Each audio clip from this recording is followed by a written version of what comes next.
here in Jacksonville, where after 9 straight years, every year of the franchise's existence of being the only guy to begin the season as the starting quarterback, Mark Brunell took the field today knowing that this is the final time he'll be in Jacksonville as a Jacksonville Jaguar. And so a special ceremony to honor Brunell as he was named one of the captains, even though he is the third-team quarterback for this game.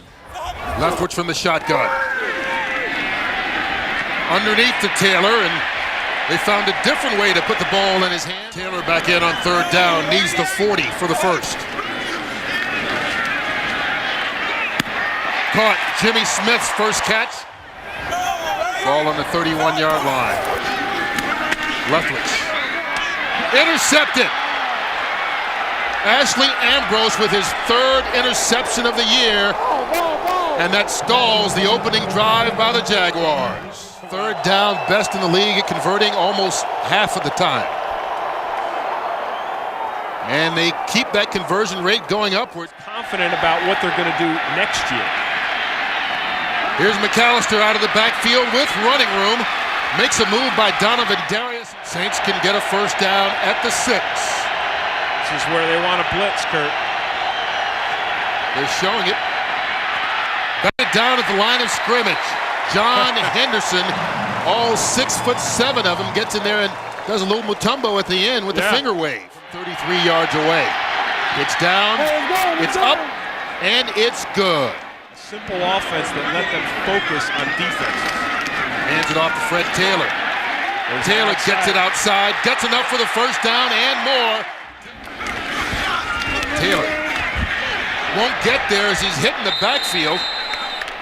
It's defensive line. They're going for it on fourth down. Taylor lowers his head. Now this will depend on the spot. He needed to get it right on top of the 40. They're saying first down. And he got it. Giving Fred Taylor a small seam. He knows Kendrick Allen was the guy he was blocking. He may have gotten a fortunate spot on that one too. Great work they've done all season. Third down by the Jaguars. They need the 30. Fred Taylor gets there. Breaking a couple of tackles and making a couple of moves. Now here's where the Saints want to blitz Leftwich because they know it's a pass. Brings up a third down. Overthrown, incomplete in the direction of Jimmy Smith. This one from 43 yards away. And it's good. So maybe these kickers have found their way. Quick pass caught by Jerome Pathon. Play fake. Brooks all kinds of time, wide open, Jerome Pathon. And Pathon down to the 42 of the Jaguars. They're so good on third down is because Aaron Brooks will hang in there, hang in the pocket, and let the play develop downfield where a lot of other quarterbacks will just dump it off. The blitz is picked up. Stallworth going to be stopped short of the first down by Rashean Mathis.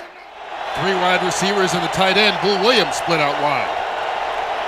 Direct snap to Deuce McAllister, but it's a bad one.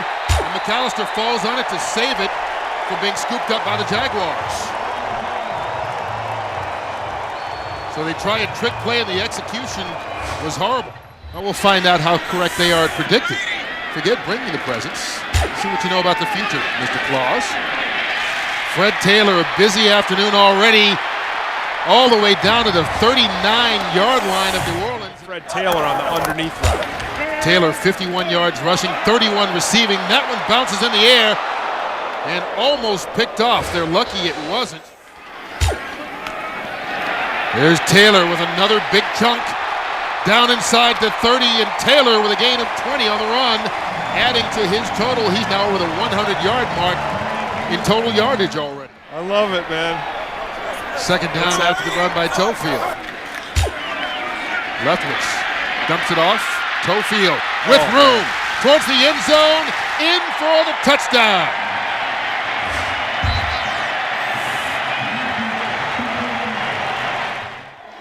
Well, only 2 wild card spots. Saints, one of 4 teams trying to get one of them, but all of it won't matter if they don't win today. Right, Saints still alive, but as you see there, clearly they've got to have other people lose, like Green Bay, Seattle, and or the Vikings. Just an over. I would expect them to get the ball right now.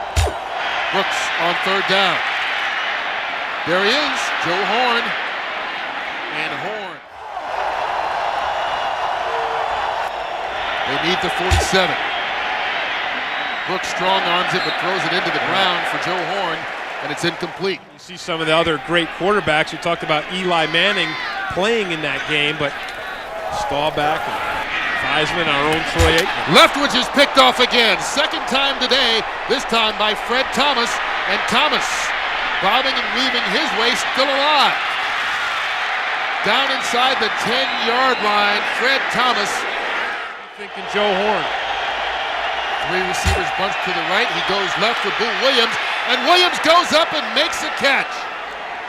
What a catch by the tight end for the touchdown. Electrifying. Leftwich hands it off to Taylor, and Fred Taylor bouncing it back inside a little bit. They need the 46 for the first. Quick pass there and a couple of yards more.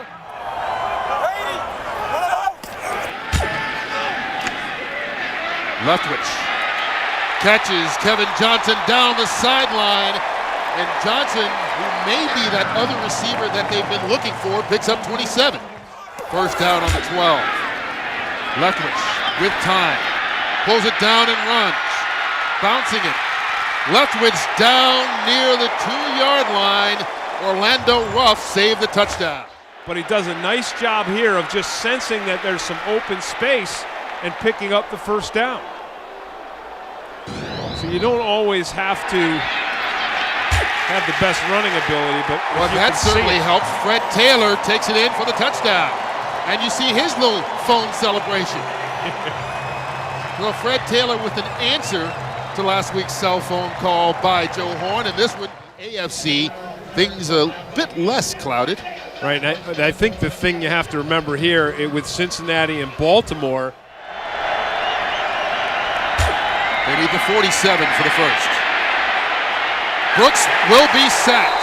John Henderson gets it. First sack of the day by either team.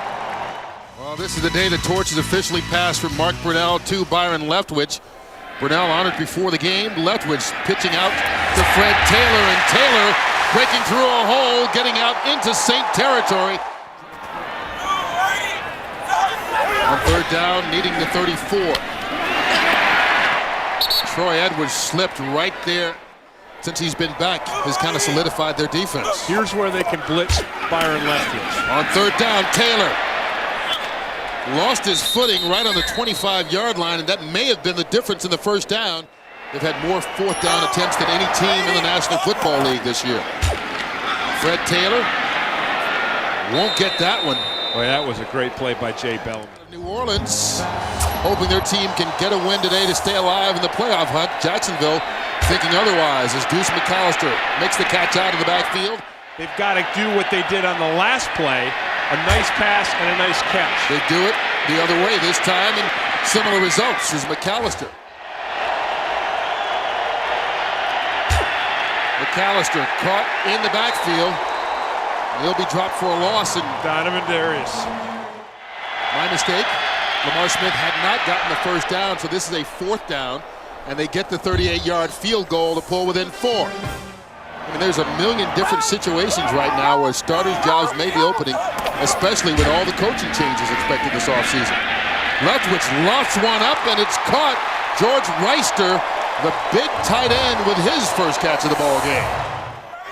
Throws great in this area here, outside and deep. Now it's Fred Taylor running. Third and short, needing the 15-yard line. Leftwich from the shotgun, hands it off to Taylor. And there, once again, he bounces it outside, but dragged down by Jay Bellamy. Bellamy with his 10th tackle in this ball game. And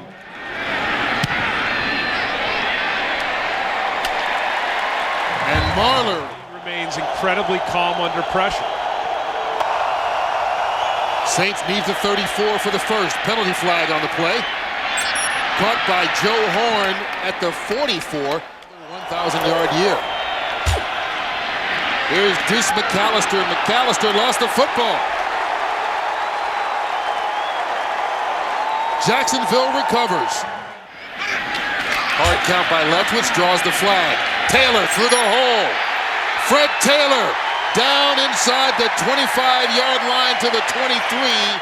Coming into this, the best success he's had has been to the outside, where he averages. Leftwich rolling out, tucking it in, and has room inside the 10. Finally stopped at the 7-yard line. The Saints can be run on, and the Jaguars cannot. And it's a psychological thing. And I don't know how high-powered they'll be without Joe Horn if he doesn't come back in. Leftwich overthrew his intended receiver, Kevin Johnson. Trying this one from 21. It's blocked. Third straight game that the Saints have blocked a field goal attempt. To get it off the edge. Deuce McAllister caught in the backfield, but gets away from Fernando Bryant and picks up the first down. But the Saints' bottom line have to win today and have to win next week against Dallas, and then get help on top of that. Bull Williams with the catch. They need the 45 for the first. I'll be shocked if these guys don't come. There they come. And they convert it. Michael Lewis. They need the 41 to convert. Here comes the blitz. Backpedaling. Brooks overthrows his intended receiver, Dante Stallworth. And they call timeout. No, did not get it. Leftwich can't find a receiver, and he'll be tripped up. Charles Grant brings him down for the second sack on this series. And Royals gets it off, but it's not pretty. That one will bounce and is picked up short. Victor Green makes the scoop, and talk about great field position that Aaron Brooks has to throw to downfield. So there's Brooks under pressure. Bull Williams. Williams with running room down to the 10-yard line. Third and goal. Brooks zips it through the hands of Donovan Darius. They do get a penalty marker. Jack Del Rio saying uncatchable ball. First down on the 1. What Jack Del Rio is saying is that ball was tipped. This is still the coach's responsibility to challenge. It does not automatically go up to the booth. Jacksonville is challenging the play that the ball was tipped. The play will be reviewed. The ball is tipped by number 20. Therefore, pass interference cannot occur. It will be fourth down and goal at the 9-yard line. Batted, incomplete, and Brooks kicks it away, and that could be it with just over 2 minutes left. Hazlitt is livid, you know, because of that pass interference call that was overturned in the end zone. Penalty flag down on this play as well. We'll see what this flag Tripping, 90 defense, 10 yards, automatic first down. Not a spectacular day, only 9 of 17 for 131 yards, but this guy has been amazing all day long as Fred Taylor picks up a couple more before being stopped by Darren Smith. Mark Royals has only had one punt. It only traveled 30 yards. This is second. He gets it off. It's a low kick. And Lewis will scoop it up. And he won't get far. Ray Perryman. Stallworth goes in motion. 3 receivers to Brooks' left. That one batted down. Paul Spicer. 7 seconds to go. Brooks. Dante Stallworth catches it, stays in bounds.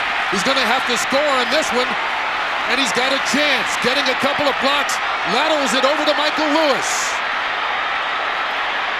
Back to McAllister. Still alive. And they got it. Jerome Pathon with the catch, and he dives into the end zone for the touchdown. What a play to keep your season alive. 75 yards and the score. The only thing missing was the Stanford band. As Jack Buck once said, I don't believe what I just saw. Up top, what an incredible play. Aaron Brooks pump fakes to the left, comes back to Dante Stallworth. Here's the one right there, right here, Kurt. Stallworth to Lewis. Watching it in live action, everything Looked clean. I'll Looked tell you, like they were behind each time. That was a great shot by McAllister. Here's the questionable one right here when Dante Stallworth throws the ball to Michael Lewis. He left from the 33, I think, but it's very close. I haven't seen a shot of it that would turn it over. I agree. Because they have to have indisputable visual evidence. All the passes were either lateral or backwards, therefore legal. The touchdown counts. If they make the John Carney gets the extra point. Because we've already seen, we saw a field goal by the Jaguars blocked earlier that was almost an extra point. It was only 21 yards away and it was blocked, but now there's pressure on Carney to get the extra point and tie this ball game. Don't forget, John Henderson on the inside there is 6'7". Here's Mitch Berger, the holder. And he missed it! Can you believe that finish? John Carney had missed 5 of 7 field goals coming into this game. And Jim Haslett told us it was because he had trouble with his holder, Mitch Berger. I don't think they ever thought it would come down to him missing an extra point. So despite the Stanford band play, the Saints leave playing the Blues. Their playoff hopes are gone after losing to Jacksonville 20-19.